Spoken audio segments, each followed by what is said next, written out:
Hello much gamers, TehJew22 here, and welcome to my newest project. And I have to tell you that there's been a lot of back and forth, at least in terms of trying to find a new project, but I found one at the suggestion of my good friend Cole NL112, the leader of Much Games Guides. Well, yeah, ignore that little sound effect, but anyway, I have a new project, and it is with great pleasure that I get to play Paper Mario. Now, I will tell you one thing, that I have played its predecessor, the Thousand Year Door, so honestly, this is the very first time that I'm playing Paper Mario, the original, for real. I had never done this before, so it's going to take some getting used to, but otherwise it's more or less the same game as its successor. I said predecessor, I meant to say successor. My bad. But nonetheless, though, I look forward to this Let's Play. I really do. And let me just turn it down on my end. And believe it or not, this is post commentary. So I lost the original file when I was doing this on live commentary, so I have to do this again. So that's really annoying.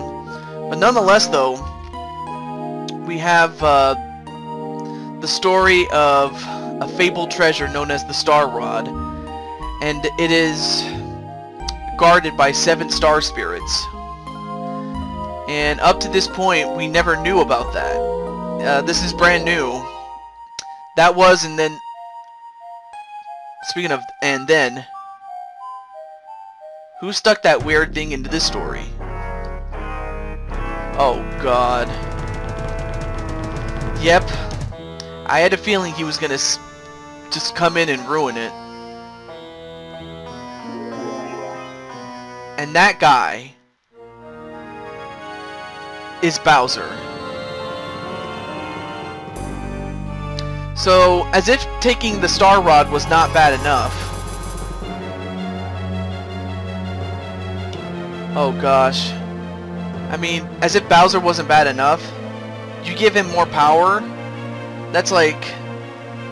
You're really asking for it, and now he's trapping the star spirits in these cards. I mean, just how diabolical do you have to be to do that? I mean, that's really hardcore.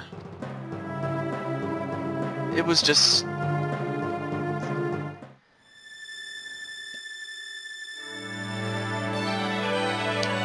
Yeah, and unfortunately, new wishes will never come true.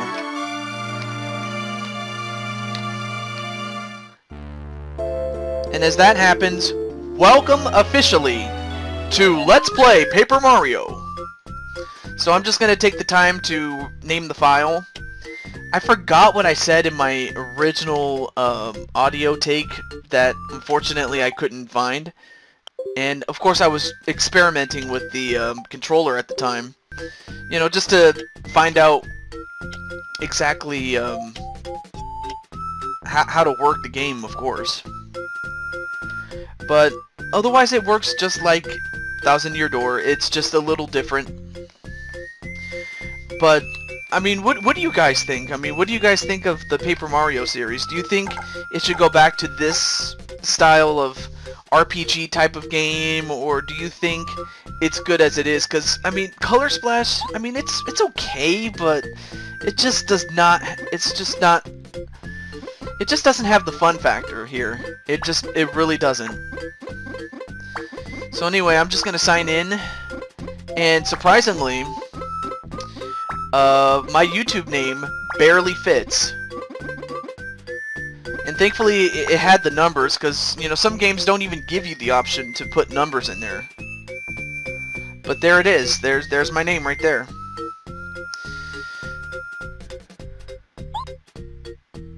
And yes, I am alright with that. So of course the file has been created, so... And I wanted to, you know, have a backup copying just in case something bad happened. But thankfully, all the recordings did come out alright. It's just that the audio file for the first episode and the first episode alone, it just didn't come out right. But without, yeah, and of course I was copying more files just in case.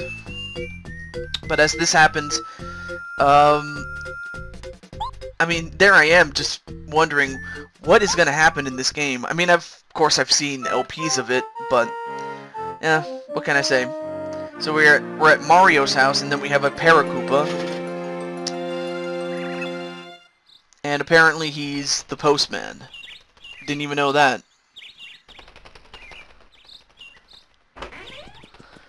And who gets the mail? Luigi does.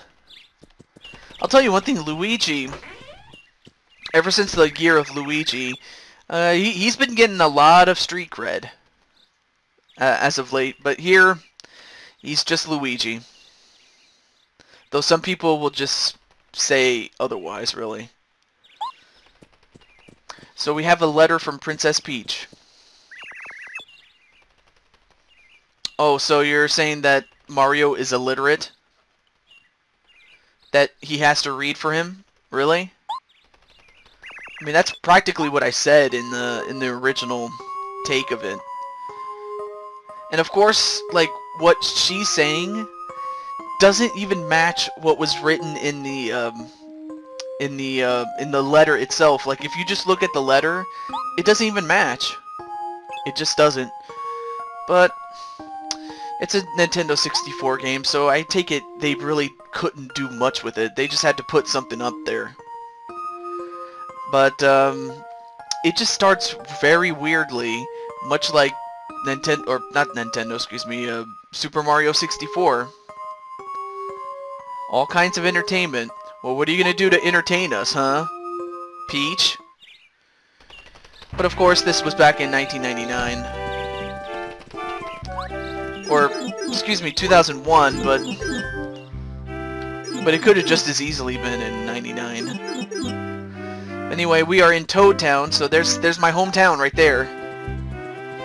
I think there I am. Though I didn't have any, though I didn't have glasses at the time, so, or maybe that's not even me actually. But there's the fountain, there's the castle.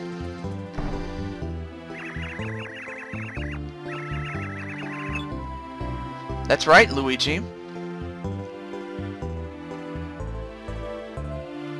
There's a lot of guests here. There really is.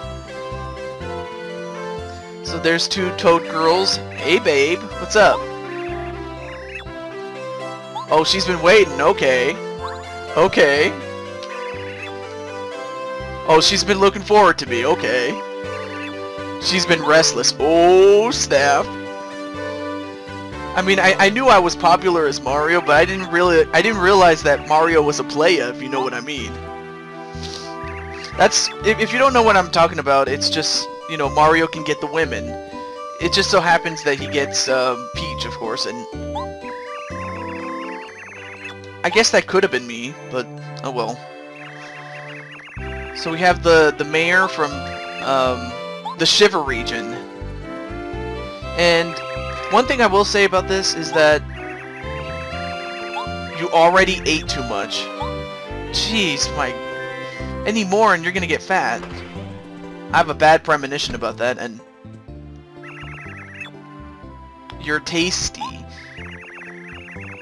Yeah, some of these names are so punny.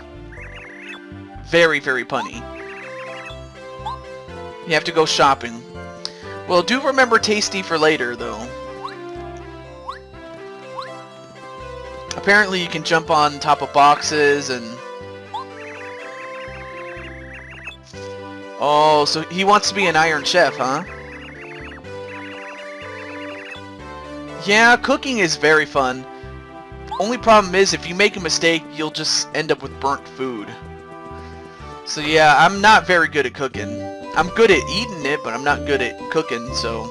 But even then, I have to watch what I eat. And how often I eat, sometimes. Yeah, and then there are some doors you can't open because, well, the story does not direct you to do that. So yeah, Luigi's gonna hang out in the front because, you know, that's what he does. So yeah, there's a number of doors you can't go into because, well, again, you can't... They'll be important for later, but for now, not right now. Oh, you wish you could stay here forever. You know what, Penguin Dude? Just stay with the Pittsburgh Penguins, because, believe me, when I tell you that... Oh, and we have the Minister of the castle, but the guy that I was talking to, be careful what you wish for, because you just might get it. And again, we can't open these doors because, again, they just don't lead anywhere, or they do, but they're not important. So we have, oh, and we have a Koopa. And another thing I should mention is that in some of the later games, especially around here, it's kind of hard to distinguish like who is your friend and who's your enemy, because in the older games, Koopas were always enemies, but it's pretty obvious that Koopas are just as easily good guys as they can be bad. I mean, Toads have always been good. Goombas, sometimes they're good, other times they're bad. Dry Outpost. Also remember that for later, as H.C. Bailey would say. Nomady Mouse, also from Dry Desert. I can't even talk. And there's some cake there. Of course you can't grab one. And then over here, Princess Peach's room. And of course we have a guy standing there. Of course I wouldn't want to mess with his spear, if you know what I mean. And I forgot why I did that. Oh yeah, and I was also practicing this move called the dash.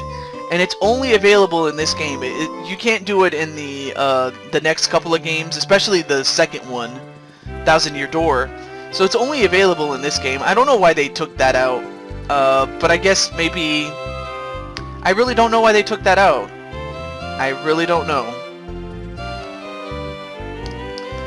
But I'm just gonna look around. In fact, one of the things that I get compliments from, especially from a non-member in our good friend Konusboard, he says to me that you always take the time to look at the surroundings, and I really do. I really enjoy the surroundings, because sometimes you never know when you'll ever see him again. Nice and quiet around here with no guests. Ah, so pleasant. You anti-socialist. Actually, that's not true. I used to be very antisocial myself, if you could even believe that. Actually, and this is where I realized, okay, maybe I should stop right here. Yeah, she went to her private chambers. So I just go through the door, and then that's when I decided to stop in the original recording, and that's exactly what I'm going to do. Until next time, and we're just barely scratching the surface here. But I didn't want to make this a very, very long video. In fact, most of these videos are going to be 15 minutes or less. Sometimes they'll run a little bit longer, just because there's no way you can control it. You know, especially if you can't find a save block to save your life. But for the most part, I'm going to keep these 15 minutes or less. So with that said, until then, this is TehJew22. Stay tuned for the next episode.